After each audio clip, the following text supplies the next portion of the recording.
Vamos a estar hablando de la libertad.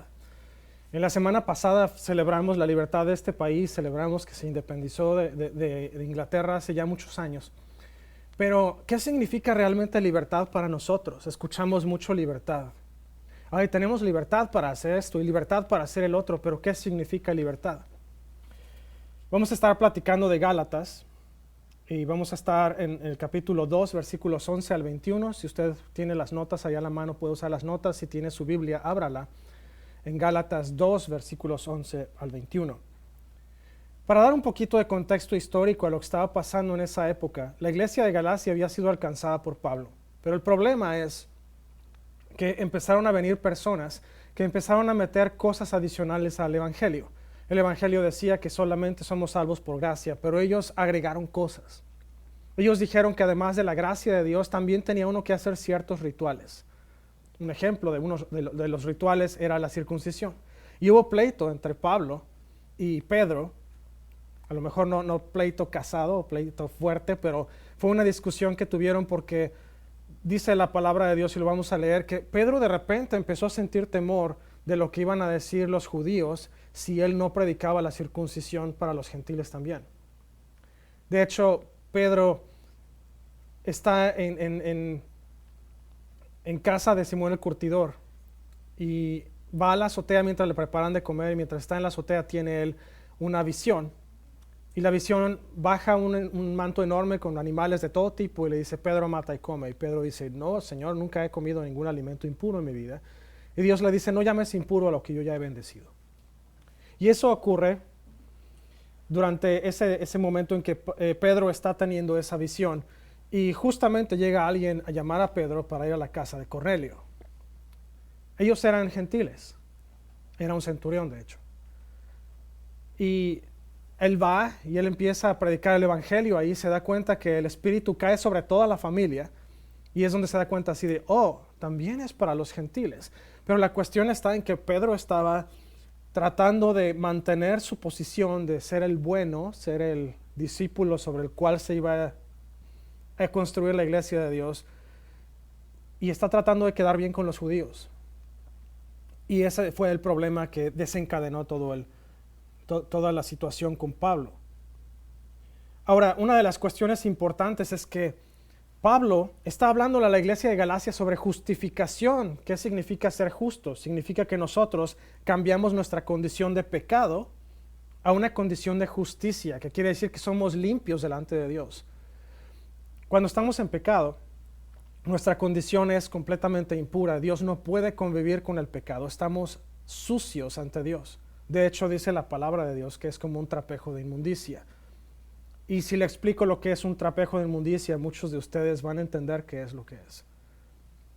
Pero técnicamente a lo que se refiere con eso es una toalla sanitaria sucia. Eso es un trapejo de inmundicia. Y dice que cuando nosotros estamos en pecado, eso somos.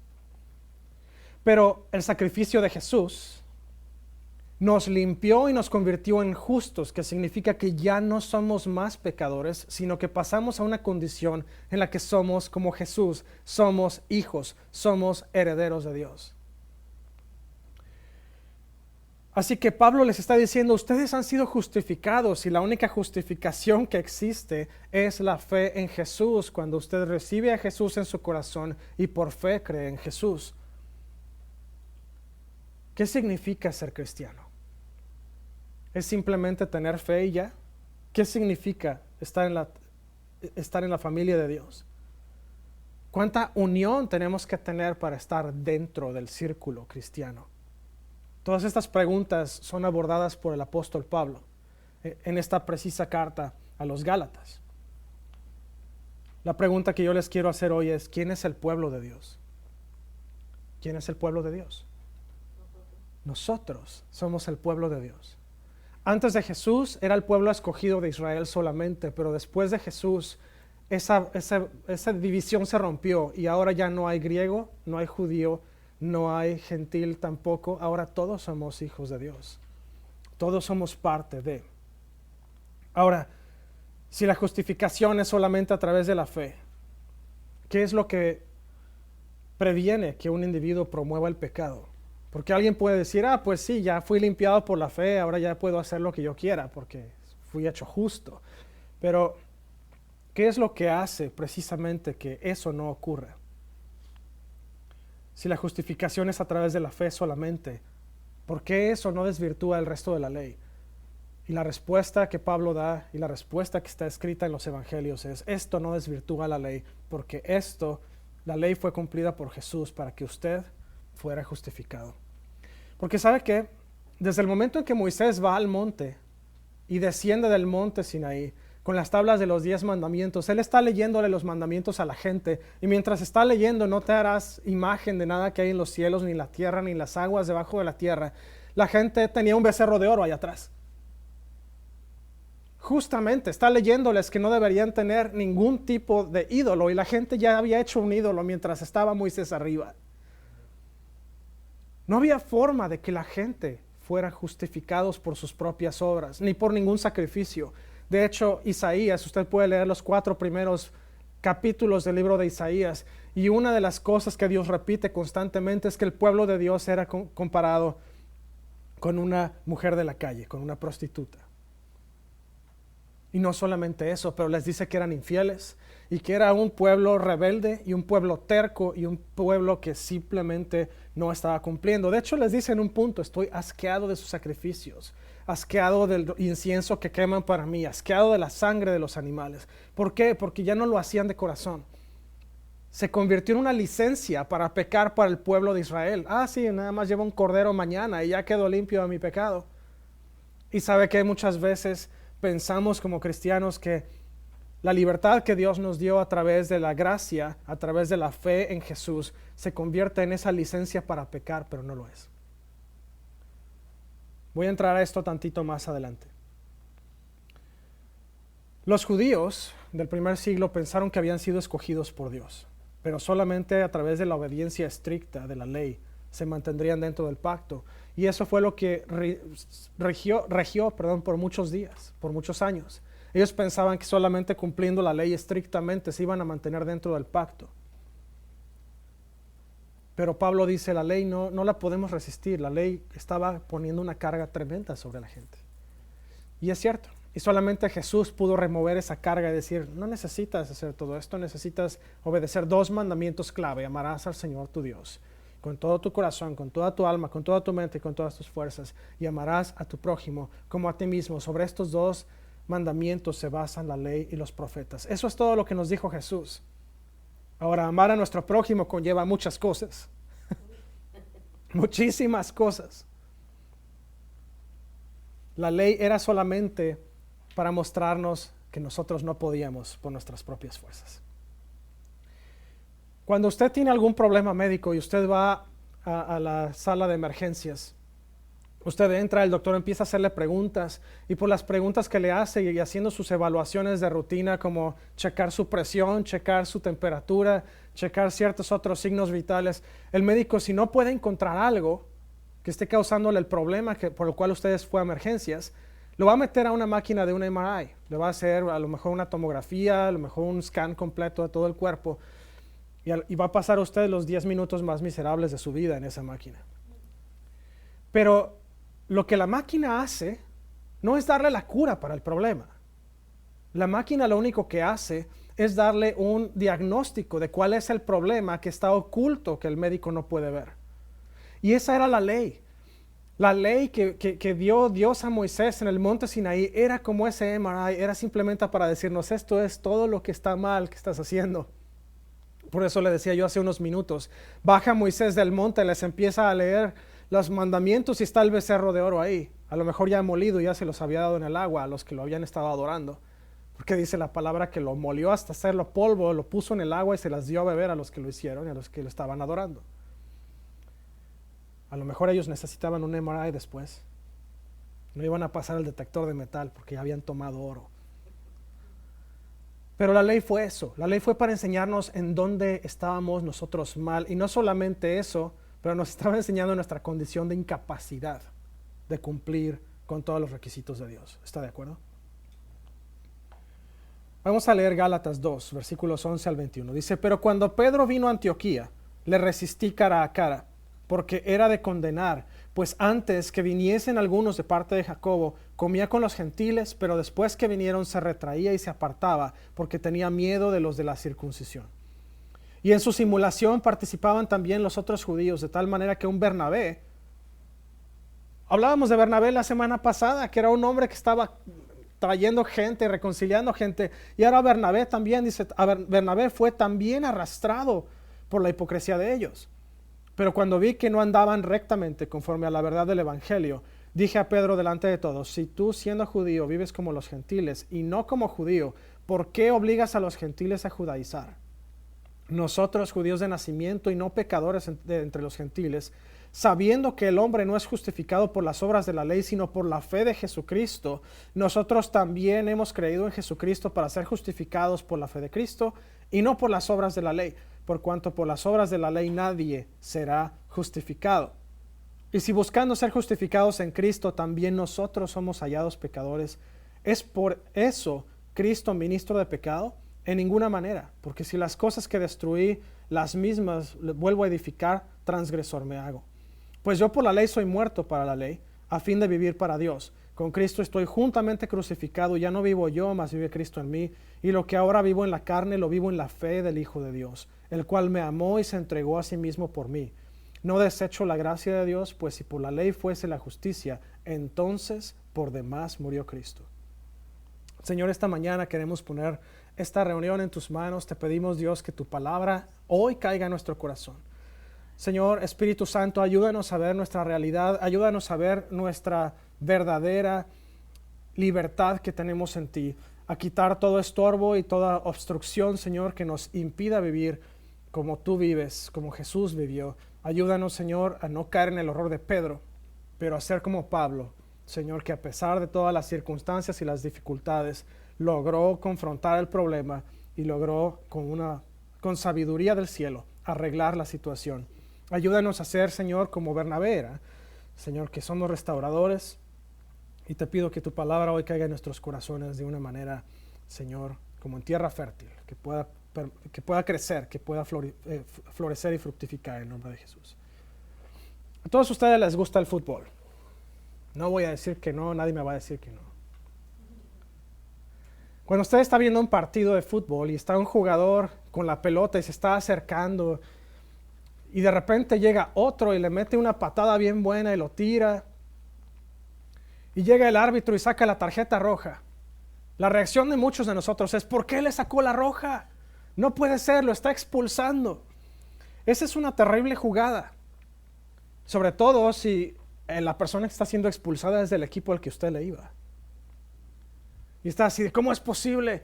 Y ahora tenemos un jugador menos por que ya cometió ahí un error tremendo y ya le dio más ventaja a la América. Si usted le va a la América, acérquese al final, queremos orar por usted. Pero la cuestión está en que son malas jugadas. Y en esas malas jugadas, la persona que está cometiendo el error está causando más problemas hacia abajo. Usted lo puede ver. Un equipo de fútbol pierde un jugador. Ahora tienen un jugador menos en la cancha. Y si era un defensa, si era un delantero, o si era un medio, usted ya ve su equipo como que no, pues ya ahora sí ya valimos. Nos quitaron a lo mejor al mejor corredor.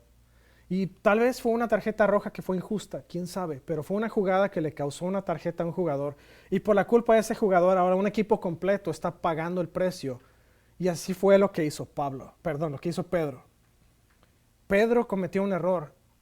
Pedro estaba comiendo con los gentiles y estaba predicando la palabra a los gentiles, pero cuando vinieron los judíos como que le dio miedo, le dio cuscús, decimos por allá en mi tierra, y empezó a sentir que le hablaba la Virgen, como decimos también de repente. Pero ya están los judíos aquí, tengo que portarme como judío, porque pues nosotros de ahí venimos. Y Pablo le saca la roja. No, Pedro, no puedes estar haciendo eso. Usted lo va a ver en Hechos 10, ahí está la historia, cuando Dios le dice: no llames inmundo a lo que ya he bendecido, a lo que ya he purificado, a lo que ya he santificado. Todo este asunto era más que solamente modales. No era de no pongas los codos en la mesa, ahora pues deja de estar comiendo con tu boca abierta. Esto era algo todavía más profundo porque Pedro estaba diciéndole una cosa a los gentiles, pero estaba actuando algo enteramente diferente. Es como cuando su hijo llega y le dice, ay mami te amo mucho, papi te amo.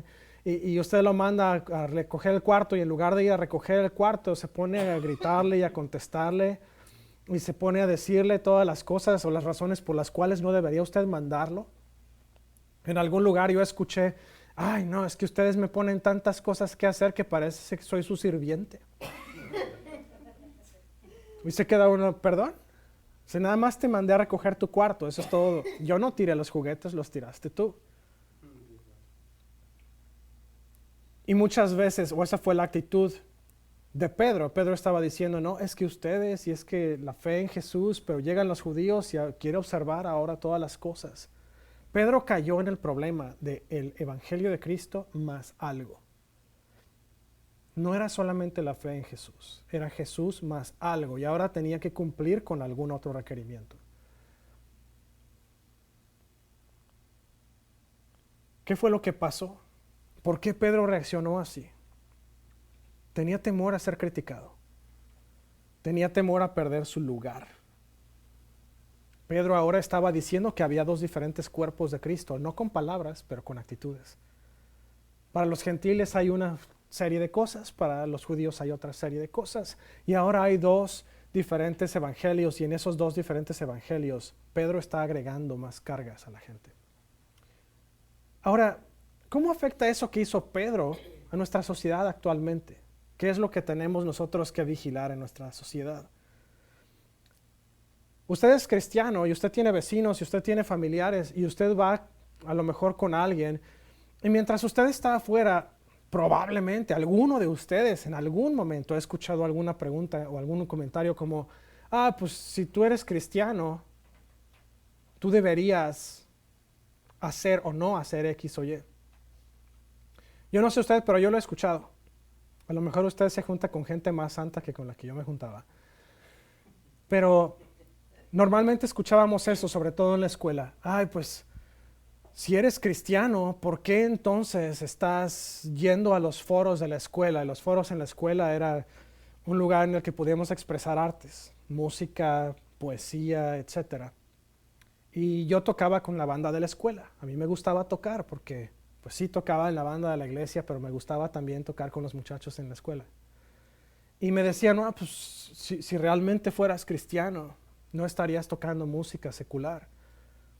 Yo les decía, soy cristiano y toco música secular, ¿y a ti qué? Yo era joven en ese tiempo, a lo mejor ahora no es la mejor respuesta. Pero esa pregunta de, no, pues es que si de verdad fueras cristiano, tú no harías esto. Acuérdese de lo que le dijo el diablo a Jesús cuando lo estaba tentando en el desierto. Si de verdad eres hijo de Dios, manda que estas piedras se conviertan en pan. Si de verdad eres el hijo de Dios, te vas a tirar desde el pináculo del templo y te van a cachar los ángeles. Y si de verdad fueras, es la voz del enemigo hablándole. Porque al enemigo le encanta tirarnos de donde vamos. Si usted va en el camino correcto, el enemigo le va a poner el pie para que se tropiece y se caiga fuera del camino. Y eso es lo que está pasando hoy en nuestra sociedad. Y esta frase de si de verdad fueras cristiano, si de verdad eres cristiano, lo está usando el enemigo para destruir a la misma iglesia. Está robándonos la libertad que Dios nos dio. Y ¿sabe qué? Lo peor de todo lo escuchamos de otros cristianos. Mira nada más cómo está esta, si parece Cristina. ¿Perdón? Y va uno y lo dice. El enemigo está utilizando a alguien más para distraernos de la verdad del Evangelio. Y no solamente eso, pero está tirándole sus pedacitos de lodo adentro del agua para ensuciarla. En pocas palabras, está ensuciando el corazón de usted y de alguien más. Los está llenando de división. Y ese es el problema más grande de la iglesia hoy día. ¿Y sabe qué? Está pasando en la iglesia en todos los aspectos y en todos los lenguajes. Usted lo ve en las iglesias hispanas, lo ve en la iglesia americana, no en esta, que no hemos visto eso aquí. A veces pasa en las juntas de negocios, pero eso es diferente. Pero usted lo puede ver en la iglesia en general. El enemigo está tratando de destruir a la iglesia a través de dividir. De hecho, hay un dicho militar muy conocido que dice: divide y vencerás. Si usted divide al ejército enemigo contra sí mismo, van a ser destruidos fácilmente. Usted recuerda la historia, o varias de las historias, cuando el pueblo de Israel estaba por ser conquistado por diferentes tribus. A veces eran los filisteos, a veces eran los, ¿cómo se llama? Eran los sirios. ¿Qué era lo que pasaba? Dios le decía: tú confía en mí y yo me voy a encargar de eso. Y de repente, en medio de la noche, se levantaban los ejércitos contra ellos mismos y se hacían pedazos. De hecho, dice la palabra de Dios en Crónicas: despertaron los israelitas al día siguiente y encontraron todo el campamento, no quedó ni uno del ejército del enemigo, muertos. Y tuvieron un enorme botín que levantar. ¿Por qué? Divide y vencerás. Se dividió el ejército entre sí mismos y se destruyeron unos a otros. Y eso está pasando en la iglesia. Si usted está en discordia con otra persona dentro de la iglesia, hermano, usted está causando división. Pídale a Dios que le ayude a salir de ese problema, porque el enemigo nos va a tratar de dividir. Y sabe que acérquese a alguno de nosotros y díganos: oye, hermano, estoy teniendo problemas con esto. ¿Por qué? Porque queremos que usted no se divida. Queremos que la familia se mantenga unida. Nuestro principal propósito es mostrarle a la gente el amor de Cristo. ¿Y cómo lo hacemos si estamos divididos por dentro? ¿Le ha tocado abrir el huevo y salen 2 yemitas? Se dividió el pollito adentro, hermano. No se divida usted adentro tampoco. No se divida usted. Que cuando la gente vea para adentro de la iglesia, la gente vea que está un cuerpo sólido, unido, fuerte, que está Jesús en el centro. Eso es lo que queremos mostrarle a la gente. ¿Está de acuerdo? La noción de que tenemos que hacer y decir cosas para recibir un nombre o una etiqueta es una falsa representación del evangelio. Y muchas veces tratamos de hacer cosas para ganar la etiqueta. Ay, es que si yo logro que me digan X, y voy a poner un ejemplo, por ahí escuché a alguien que hizo todo lo conducente para que en lugar de llamarse pastor o ser llamado pastor, fuera llamado apóstol. Perdónenme, pero apóstoles solamente hubo 12. No hay más llamado de apóstol, a menos que Dios a la iglesia en general venga y nombre apóstoles.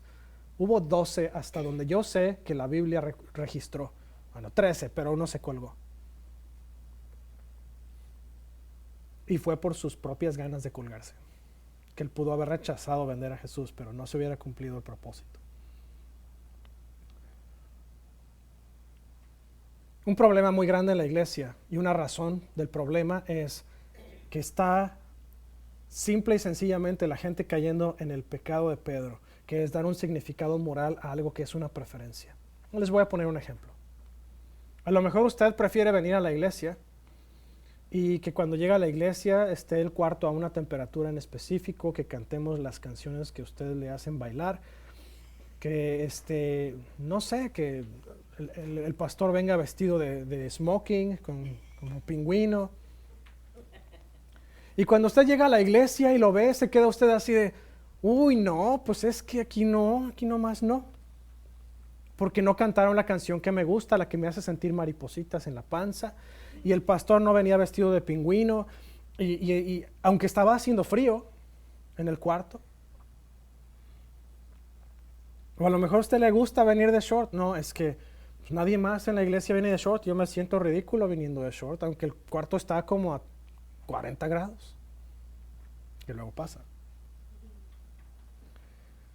O a lo mejor algo más simple. Usted llega a la iglesia, entra al baño y ve que está sucio el baño. Uy, no, en esta iglesia nadie realmente hace nada bueno aquí. Aquí no hay el amor de Cristo porque alguien no le bajó a la taza. Hermano, nada más píquele a la palanca. De hecho, si usted ve que el baño consecutivamente, en 2, 3 semanas está sucio, ofrézcase a ayudarnos a limpiar. A lo mejor se enfermó la persona de limpieza, que llega a pasar. De hecho, una de nuestras personas de limpieza estuvo fuera por 2 meses porque le operaron su rodilla. A lo mejor necesitamos manos, pregunte, en lugar de condenar.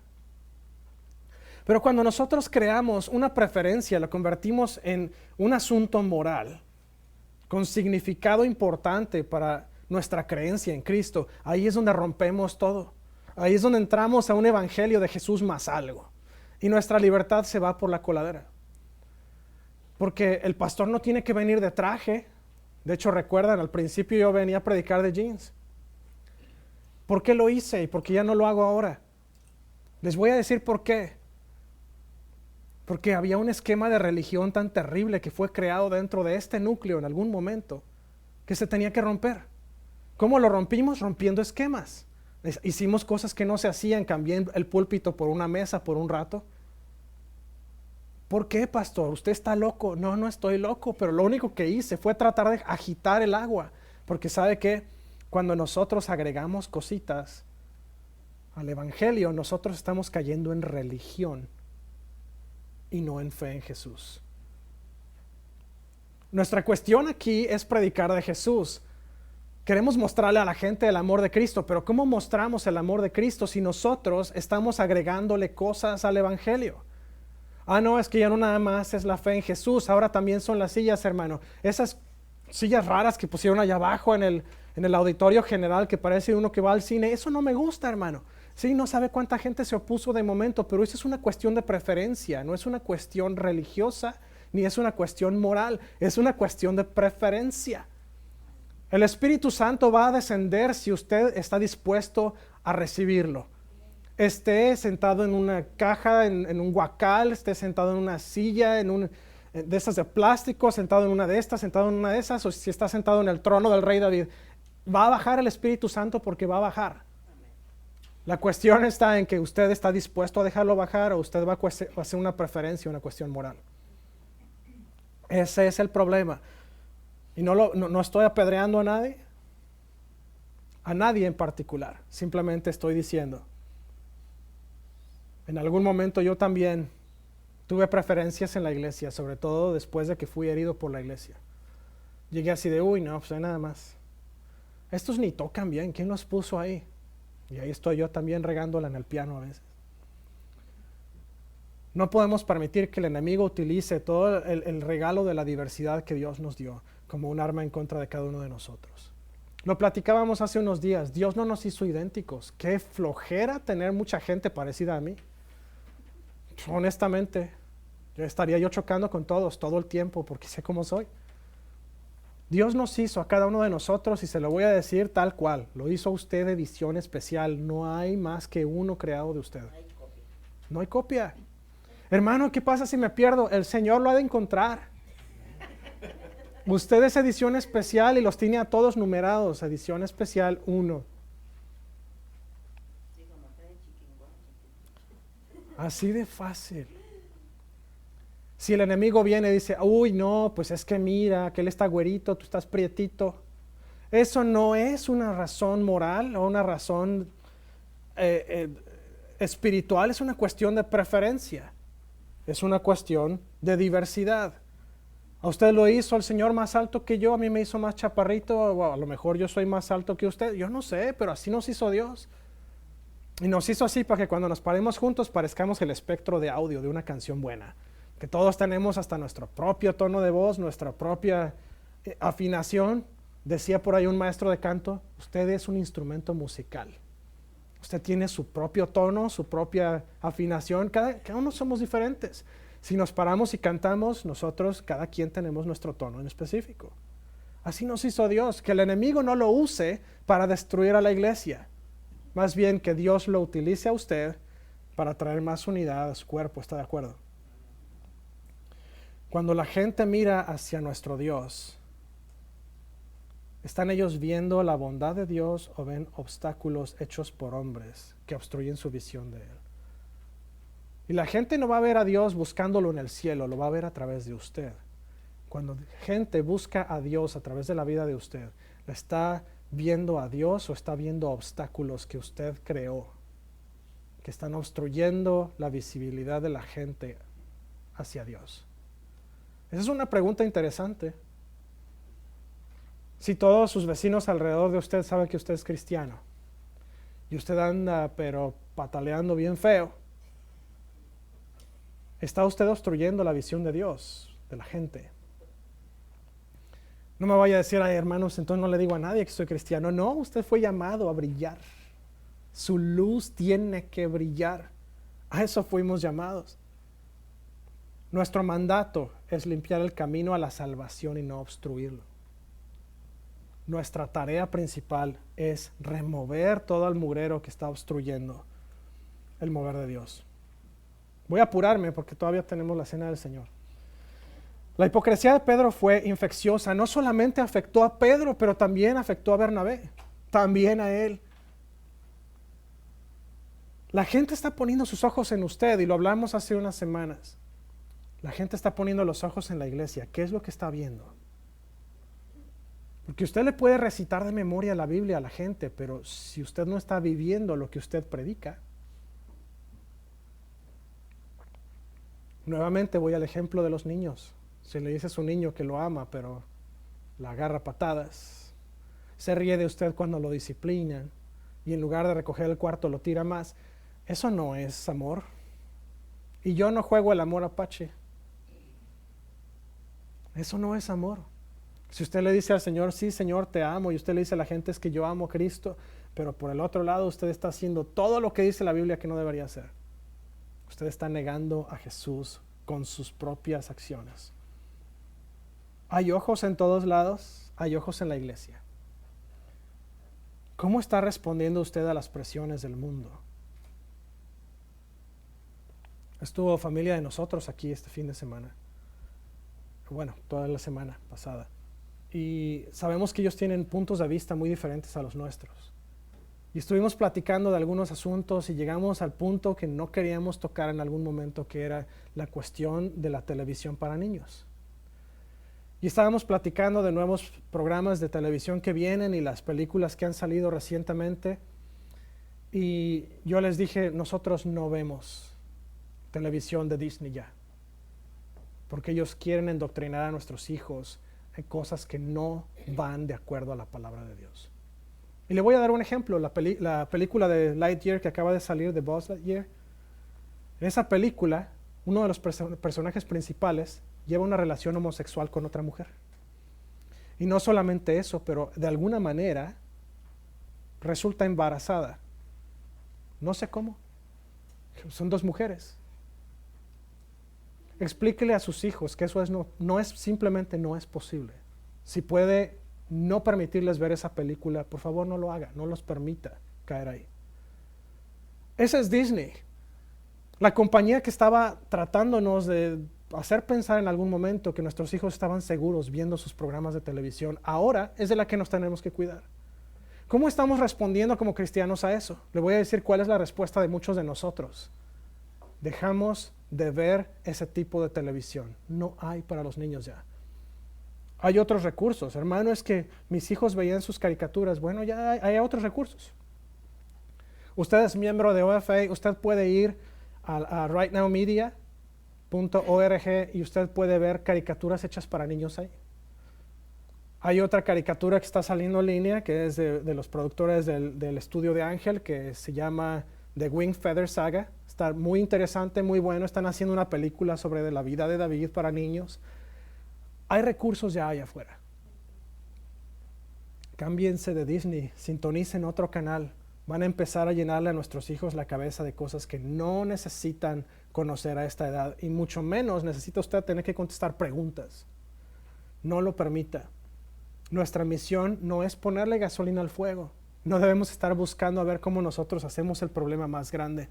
Al contrario, la gente debería mirar a la iglesia y poder ver perfectamente claro a Cristo a través de nosotros.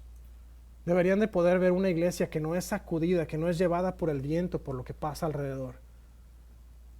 Deberían de poder ver una iglesia sólida, una iglesia que está trayendo reconciliación para el mundo que está tan perdido y tan quebrado. ¿Cómo respondió Pablo? Pablo no se dirige al comportamiento, sino a la raíz del problema. Pablo simplemente está diciéndole a Pedro ahora, hey, tú estás autojustificándote, papá, estás tratando de ser como alguien que no eres. Está llevando a Pedro ahora a encontrar el problema y resolverlo. Porque Pedro simplemente estaba autojustificándose. Yo soy más noble que ustedes porque yo puedo hacer esto. Así que Pablo lo señala y le dice, no, tú fuiste justificado por la fe en Jesús. Ellos son justificados por la fe en Jesús. No hay más requisitos. Cuando se trata de autojustificación, no hay realmente una ventaja moral. Usted no va a ser moralmente mejor que alguien más por autojustificarse. De hecho, si hay alguien que debería tener o podría tener una ventaja moral, debían ser los judíos, porque ellos fueron escogidos directamente por Dios antes de Jesús.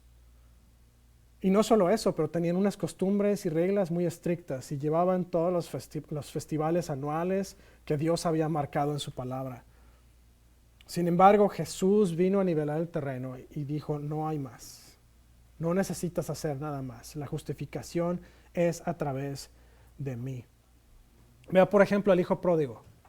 Si usted ve al hijo pródigo, lee la historia del hijo pródigo. El hijo mayor no tuvo que hacer nada para ganar la pertenencia a la familia. Él sabía que era hijo por nacimiento y había llegado a ese lugar por nacimiento y era dueño de todo junto con su padre.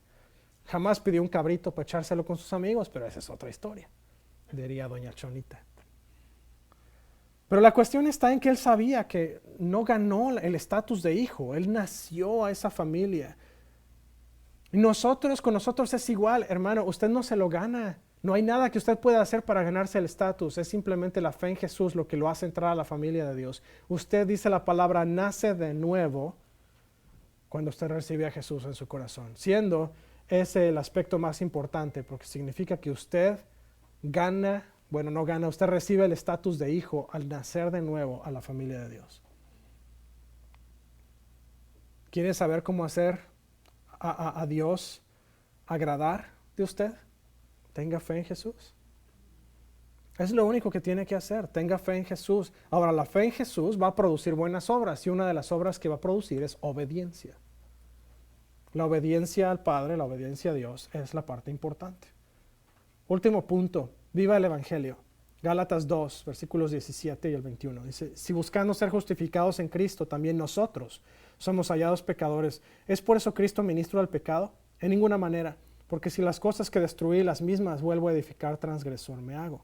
Porque yo por la ley soy muerto para la ley, a fin de vivir para Dios. Con Cristo estoy juntamente crucificado y ya no vivo yo, mas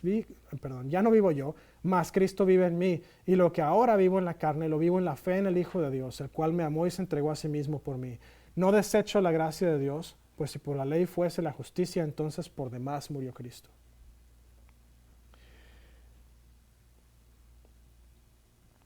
La cuestión que tenemos que entender aquí es que el hecho de que Jesús murió por usted y Jesús lo redimió no significa que usted tenga licencia para pecar. Lo repito una vez más. La justificación por la fe en nada promueve el pecado. No es para decir, pues tengo chance, al fin que me va a perdonar. Eso se llama pecar con saña.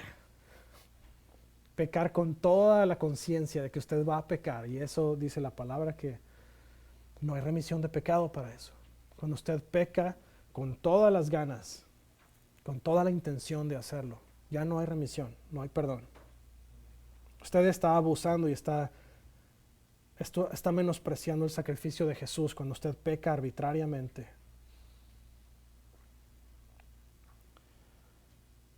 Somos tan libres de condenación que si nosotros viéramos nuestra vida antes de Jesús, es como si ya hubiéramos muerto nosotros, como si hubiéramos entregado nuestra sangre para redención propia. Pero no tuvimos que morir nosotros, Jesús murió, así que Jesús ya pagó el precio por usted. Usted ya es libre. El enemigo va a intentar traer vergüenza y condenación de su vida pasada. Y nos pasa a todos. Yo recuerdo mis años de rebeldía y de repente me quedo, híjole, Señor, ¿cómo me pudiste sacar de ahí? ¡Qué horror! Y ahora me paro enfrente de la gente y le predico, el enemigo está tratando de llevarme de regreso al valle de muerte. Pero cuando eso pasa, hermano, crea en la gracia de Dios. Porque ¿sabe qué? Si usted quiere desechar la gracia de Dios, usted debe Usted no debería desechar la gracia de Dios, pero la forma más fácil de desecharla es vivir en condenación. Recordarse de todas las cosas malas que hizo y sentirse mal por ello, cuando Dios ya lo perdonó. Si usted quiere desechar la gracia de Dios, trate de compensar sus faltas con comportamiento de autojustificación. No, bueno, es que yo le mentí a fulanito porque pues honestamente me cae regordo y no quería ir a su casa. Ay, no, pues es que yo ya pasé por la escuela bíblica y perenganito no. Y la verdad es que no me gusta entrar en conversación con él porque es bien terco. Eso se llama autojustificación. Le voy a poner un ejemplo rápido. Imagínese que la casa de algún vecino, algún amigo se está incendiando y usted llega y encuentra que la casa está ya cayéndose, pero la familia afortunadamente está afuera, a salvo. Y usted dice, miren cuánto los amo, y se mete a la casa y muere en el incendio usted. Tiene cero sentido. Van a decir, ¿quién fue este animal, no? Pero si lo pone usted de otra forma y usted dice, llegué a la casa, al incendio, y había un niño adentro, no lo podían sacar, entré y logré sacar al niño de la casa, pero morí en consecuencia, va a haber sido un sacrificio tremendo que usted hizo por salvar a alguien más. De hecho, la palabra dice que no hay amor más grande que aquel que da su vida por los amigos. Todo el mundo diría, este hombre es un héroe porque dio su vida, pero rescató a toda la familia de ese incendio. ¿Sabe qué? Esa historia fue la historia de Jesús. Usted merecía morir, yo merecía morir. Pero Jesús dijo, ¿sabes qué? No, yo me voy a entregar por ellos, porque yo quiero que ellos se salven. De hecho, Él mismo lo dice, mi Padre no quiere que mueran, que se pierda ni uno. Y murió por usted. La parte más importante que usted tiene que entender es que si realmente el Evangelio significa algo para usted, y el Evangelio, con ese me refiero a la muerte y resurrección de Jesús para la restauración de la vida de usted, entonces usted va a amar. Y va a amar mucho, porque dice la palabra que a quien se le perdona mucho, ama mucho. Le voy a dar un último ejemplo. La palabra de Dios dice que nosotros estábamos esclavos del pecado. Hace algunos años en Savannah, Georgia, un hombre camina a un lugar donde estaban vendiendo esclavos. Estaban subastándolos, tenían hombres, mujeres, niños. Y estaban subastando esclavos. Y llega un punto en el que está una mujer ahí. La suben, la mujer empieza a quejarse y ustedes les grita una serie de palabras y les dice no es posible lo que están haciendo y los odio. Empieza el proceso de subasta y de repente alguien levanta la mano, ofrece la mayor cantidad y compra a la mujer. Ella no sabe quién fue el que pagó la mayor cantidad por ella, pero la llevan a él y era el hombre que acaba de caminar a esa subasta. Y ella está ahí y le dice, te odio por lo que estás haciendo y por lo que vas a hacer conmigo por el resto de mi vida. Te odio, te odio, te odio. Y el hombre camina, la lleva a un lugar, él la deja ahí, entra a ese edificio y sale unos minutos más con unos papeles en la mano. Y la mujer lo sigue insultando, y te odio, y te odio, y te odio. Y este hombre le entrega una carta a ella. Y la mujer le dice, te odio, por lo que estás haciendo y por lo que vas a hacer, te estás burlando de mí. Y al final de cuentas el hombre le dice, abre la carta. Y la mujer abre la carta, la empieza a leer y dice, te estás burlando de mí, esto es una broma, te odio, eres terrible, ¿cómo puedes estarme haciendo esto? Y el hombre logra mantener su compostura, le dice, ya leíste bien la carta. Y entonces la mujer pone atención a la carta y se da cuenta que este hombre acaba de comprar la libertad de la mujer para siempre. Y la mujer rompe en llanto y le dice, ¿cómo es posible que tú sin conocerme pagaste mi libertad y me dejaste ir? Y le dice el hombre, vete, eres libre, haz lo que quieras con tu vida, vete. Y ella le dice, ¿cómo me voy a ir cuando tú acabas de comprar mi libertad? ¿Cómo no te voy a servir? Y usted lo piensa una ironía, pero usted póngase en la vida de esa mujer, porque usted estaba espiritualmente en esa condición. ¿Cómo no va usted a servir a Dios? Si usted realmente entiende la profundidad del Evangelio, ¿qué va a hacer con esa libertad que le ha sido dada? ¿Qué va a hacer con la salvación que le ha sido dada? Porque si entendemos realmente que el Evangelio significa que fuimos rescatados de muerte a vida, entonces nuestra actitud debería ser como la de esa mujer. Jesús, ¿cómo no te voy a amar? ¿Cómo no te voy a servir? ¿Cómo no te voy a pertenecer? Voy a invitar a que nos pongamos de pie por unos minutos. Si usted tiene los elementos de la comunión ahí a la mano, tómelos con usted. Vamos a pasar al momento de comunión. Dice la palabra de Dios que cuando Jesús estaba celebrando la Pascua con sus discípulos, Jesús tomó el pan y lo partió entre ellos y les dijo que ese pan que estaba partiendo representaba su cuerpo que iba a ser partido, que iba a ser entregado por ellos.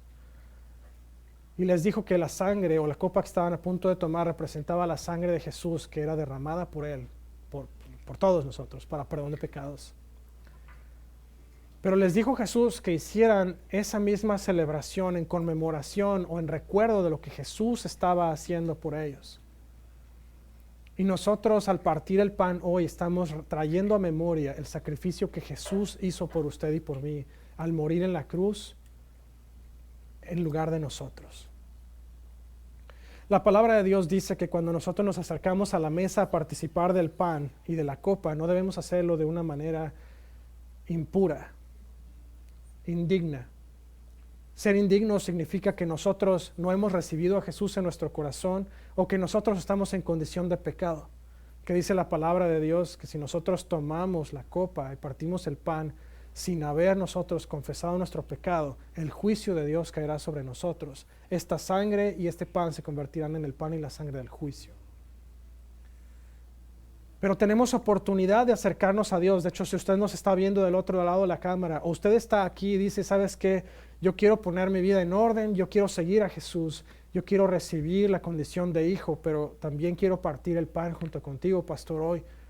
Hay una oración muy simple que podemos hacer, y si usted la hace de corazón, Jesús va a venir a morar en usted, y usted se va a convertir en un hijo de Dios, va a formar parte de la familia de Cristo. Con todos los ojos cerrados, esta mañana, si usted está aquí o nos está viendo del otro lado y usted quiere hacer esta oración, si usted está presente, levante su mano. Si jamás ha hecho la oración para recibir a Jesús en su corazón, levante su mano hoy. Todos los ojos deben estar cerrados. Si usted nos está viendo del otro lado y quiere hacer la oración, vamos a hacerla juntos. Así que repita la oración junto conmigo. Señor Jesús, te doy gracias por tu sacrificio de la cruz. Gracias porque tú te entregaste para darme vida a mí y tu vida pagó por mi vida el rescate. Esta mañana te pido perdón por mi pecado, te pido perdón por haberte ofendido. Te confieso como mi único Señor y Salvador y reconozco que Dios Padre te levantó con poder de entre los muertos. Esta mañana te invito a mi corazón y te pido que me hagas una nueva creación. En el nombre de Jesús. Amén. Si usted oró esta oración, le voy a pedir que me contacte. Si usted está presente, acérquese conmigo al final. Si usted está del otro lado de la cámara, contácteme a facebook.com/ofa.hispano o al 918-350-9486. Para los que ya conocemos de Jesús, si usted acaba de recibir a Jesús hoy, vamos a prepararnos para la cena del Señor. Dice la palabra que Jesús tomó el pan en su mano. Jesús partió el pan y lo pasó a los discípulos y les dijo que el pan que estaba a punto de pasar significaba o representaba su cuerpo. Dice la palabra que la paga del pecado es muerte y la única remisión de pecado era a través del derramamiento de sangre. Y cuando usted y yo éramos pecadores, cuando usted y yo merecíamos el pecado, aún entonces Jesús se entregó por nosotros y usted fue hecho libre. Jesús, esta mañana ponemos nuestra vida delante de ti. Te pido, Jesús, que examines nuestro corazón. Señor, si hay un pecado que no ha sido confesado, tráelo a nuestra memoria. Te pido en el nombre de Cristo que tú nos ayudes a ser liberados. No queremos acercarnos esta mañana, Señor, de manera indigna a tu mesa, pero queremos poder participar del pan y de la copa, Señor, recordar el sacrificio que tú hiciste por nosotros y recordar que la muerte que tú llevaste sobre tu espalda pertenecía a nosotros, nos correspondía a nosotros morir, pero tú lo hiciste en nuestro lugar. Te damos gracias esta mañana. Te damos gracias por el dolor que tú cargaste, Señor, en tu cuerpo, porque todos esos latigazos, todo ese dolor, toda esa vergüenza nos correspondía a nosotros, pero tú la pagaste por nosotros. Te bendecimos esta mañana, Señor, y en recuerdo y en honor a ti, tomamos el pan y te damos una vez más gracias, Señor, porque fue tu cuerpo entregado por nosotros, lo que nos llenó de vida, los que nos acercó una vez más al trono de gracia. Gracias, Jesús. Puede participar conmigo del pan.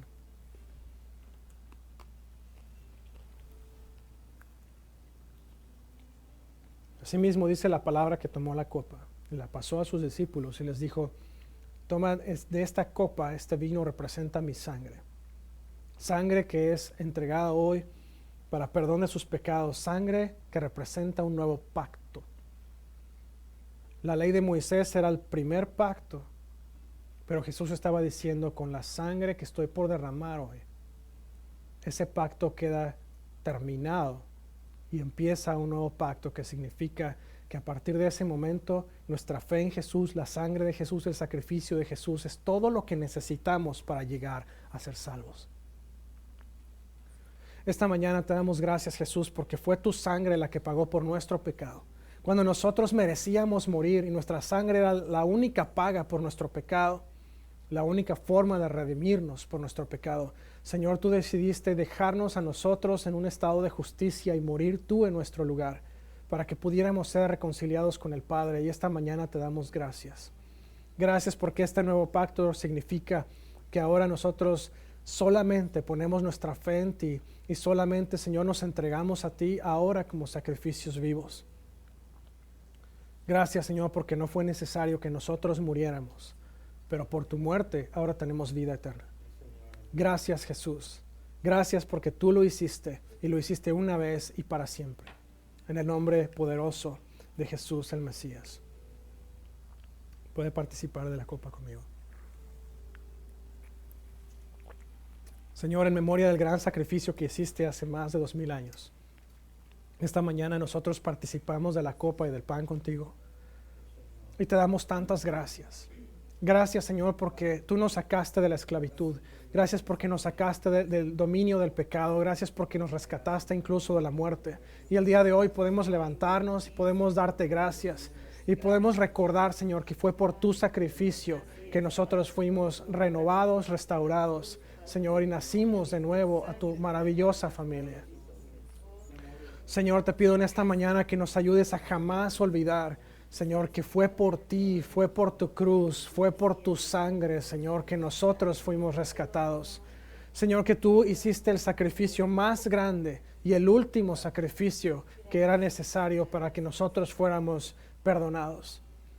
Señor, no tengo palabras y no sé cómo más expresar mi gratitud por lo que tú has hecho, pero te puedo decir, Señor, que mi vida es tuya. Te pertenezco a ti, Señor, y de cualquier forma que quieras, Señor, estoy dispuesto a servir, como dijo el profeta Isaías. Heme aquí, Señor, heme aquí, estoy dispuesto, Señor, envíame a mí. Te pido, Señor, en nombre de Jesús esta mañana por todos mis hermanos que están batallando, Señor, realmente por mantener su libertad espiritual en su mente y en su corazón, que están viendo, Señor, toda la esclavitud y toda la carga que el enemigo está poniendo en nuestros corazones hoy día. Y te pido en el nombre de Jesús que tú reanimes su vida. Te pido en el nombre de Jesús que tu espíritu se derrame con poder, Señor, y que sea rota toda obra del enemigo. Que donde el enemigo había puesto esclavitud, ahora haya libertad. Que donde el enemigo haya puesto, Señor, destrucción, ahora se levante, Señor, tu templo en sus corazones. Que donde el enemigo, Señor, había traído condenación, ahora haya, Señor, proclamación de libertad a esos cautivos en el nombre de Jesús. Gracias porque tú eres un juez justo, porque tú eres nuestro abogado, Jesús. Gracias porque tú eres todo lo que necesitamos y aún más. Bendito eres, Señor. Te entregamos esta mañana, Señor, nuestros corazones y te pedimos que nos des esa visión de esa libertad, Señor, que nos permitas vivir a cada uno de nosotros en esa libertad preciosa, Señor, que tú trajiste a nosotros. Danos dirección, Señor, que tu Espíritu nos traiga dirección cada día, que nos traiga, Señor, la unción que necesitamos cada día que nos traiga, Señor, la sabiduría que requerimos cada día para poder proclamar tu palabra, Señor, para poder rescatar a los que están en cautiverio, Señor, espiritual, en el nombre de Jesús. Traerlos a tu libertad maravillosa. Gracias, Dios, y te pido por cada uno de los que nos están escuchando hoy, cada uno de los que nos están viendo, Señor, por los que están presentes, que tu Espíritu descienda poderosamente sobre de ellos, Señor. Bendice su trabajo, su casa, sus finanzas, su familia, Señor, su salud. Te pido, Señor, que tú traigas todos los días una visión y una memoria fresca, Señor, de lo que tú has hecho en la vida de ellos, para que su gratitud sea no temporal, pero que sea un estilo de vida, Señor, de acción de gracias, de gratitud constante y continua. Bendícelos, Señor, en el nombre de Jesús. Bendice a los que no pudieron estar hoy, Señor, que tu Espíritu descienda sobre ellos y sea derramado sobre cada uno de ellos. En el nombre de Cristo Jesús. Y quiero dejarle esta mañana también con una bendición, que el Señor me los bendiga y los guarde, que el Señor bendiga su entrar y su salir, su acostar y su levantar, que el Señor haga resplandecer su rostro sobre ustedes y que les dé paz hoy, mañana y siempre.